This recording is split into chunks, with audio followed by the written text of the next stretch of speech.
ఒక కుక్కని, ఒక పక్షిని, ఒక జీవిని, ఒక స్త్రీని అందరినీ దైవ స్వరూపాలుగా చూశాడు. ఆయన జగద్గురువు అంటే జగత్తే నాకు గురువు అన్నాడు దత్తాత్రేయుడు. మన జగత్తులో నేనే గురువు అనుకుంటున్నాం మనం. అంత తేడా ఉంటుంది.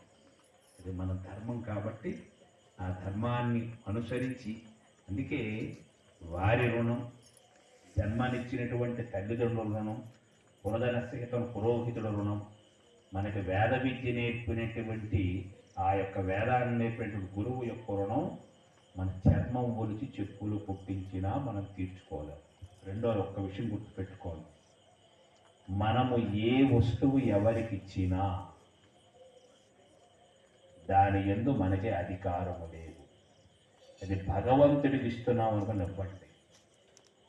వాస్తవానికి పూర్వకాలం గుప్త దానాలు ఉండేవి.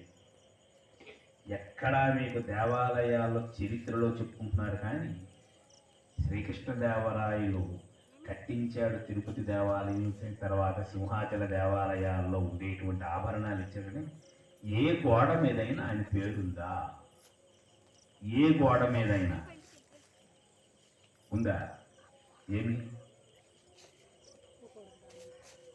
మనం పునాది వేసి పునాది మీద దానికి ఒక శిలాపలకం పలానా వాళ్ళు ఇచ్చాం, అయిపోయింది, పుణ్యం పోయింది, మరి లేదు. చేసిన దానం చెప్పినా, ఇచ్చినటువంటి దానము మనం బయట వ్యక్తపరిచినా 10